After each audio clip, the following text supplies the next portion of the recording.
Salut à tous, alors aujourd'hui on se retrouve pour une toute nouvelle vidéo. Aujourd'hui non pas Tour de magie mais le Magic Stories épisode 4. Alors le Magic Stories, qu'est-ce que c'est? Pour ceux qui ne connaissent pas, c'est tout simplement une vidéo durant laquelle je vous raconte un événement qui s'est déroulé pendant ma carrière de magicien. Alors avant de rentrer dans le vif du sujet, je voudrais faire un petit point sur mon actualité en tant que magicien. Hier, j'ai donc présenté mon spectacle à contresens durant 2 représentations.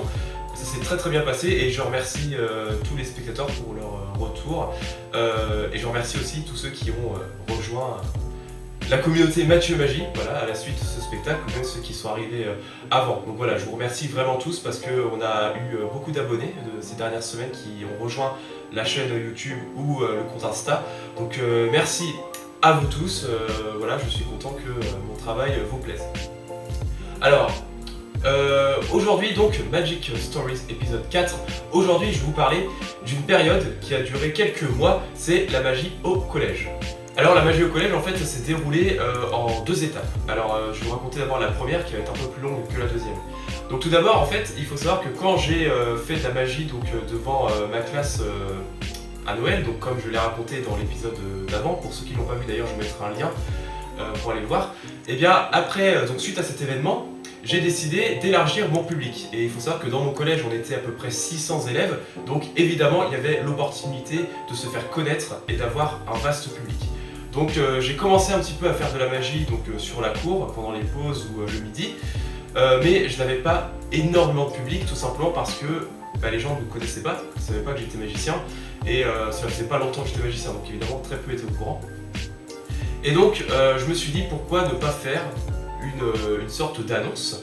Donc j'ai demandé à des amis de me faire une affiche en fait, et on a affiché tout simplement ces affiches un petit peu partout dans le collège. Et donc eh bien j'avais une période, enfin un créneau dans la semaine où je pouvais faire de la magie sur la cour. Donc c'était le mardi, voilà, pendant 1 heure, donc de 13h à 14h, où eh bien les élèves pouvaient venir me voir pour me demander de faire des tours de magie. Alors très vite on a eu beaucoup de monde, voilà, le midi on faisait en moyenne on va dire 40-50 personnes qui venaient me voir, donc ça c'était vraiment pas mal. Et puis ça s'est agrandi au fur et à mesure, et donc c'était vraiment une activité très plaisante. Mais bien vite j'ai fait face à un obstacle assez important. C'est d'ailleurs en partie pour ça que je fais cette vidéo, parce que c'est, je pense, quelque chose d'important qu'il faut savoir quand on est artiste, c'est que je n'ai pas réussi à faire la part des choses entre ma vie personnelle et la magie. Alors il faut savoir que la magie me prenait énormément de temps, j'en faisais plusieurs heures par jour, et très vite j'ai pas su faire la part des choses, notamment avec mes amis. En fait ce qui s'est passé c'est que je faisais tellement de magie, j'avais tellement le public qui était avec moi que j'ai délaissé un petit peu mes amis en fait.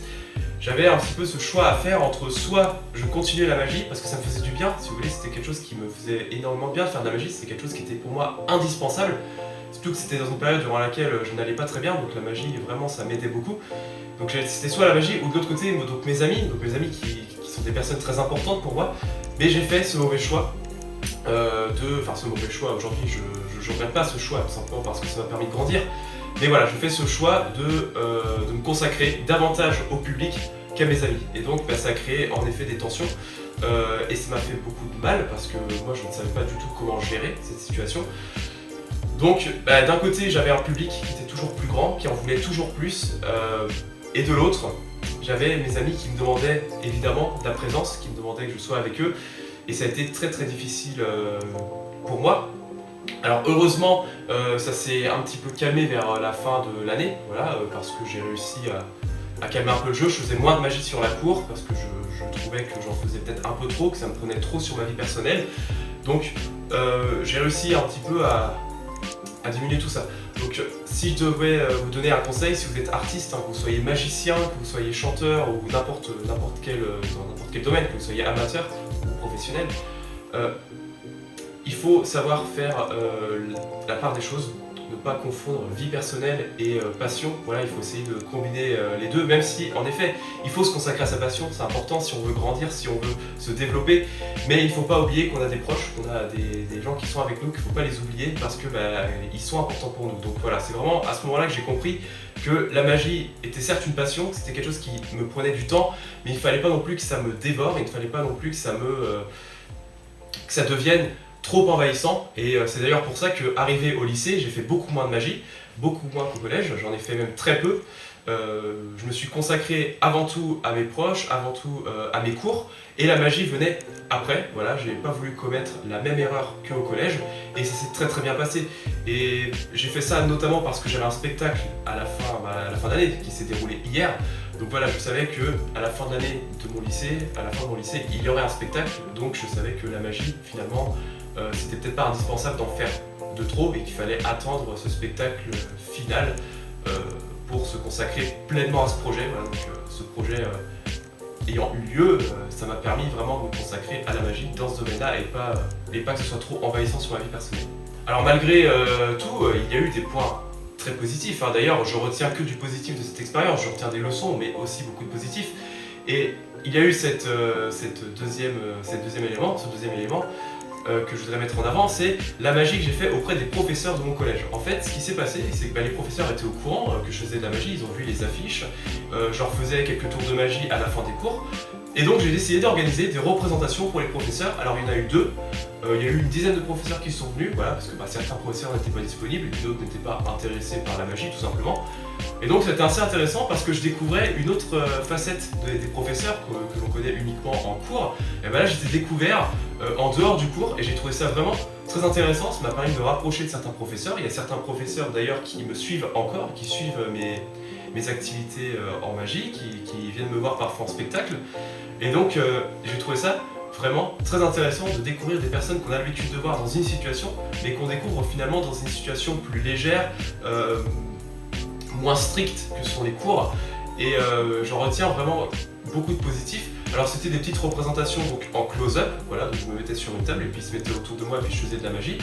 Alors à l'époque, il faut savoir que je maîtrisais pas non plus énormément de tours, mon répertoire n'était pas très vaste. Aujourd'hui il est très vaste parce que ma chaîne YouTube me pousse à trouver sans cesse des nouveaux tours, donc ça me permet d'augmenter le nombre de tours dans mon répertoire.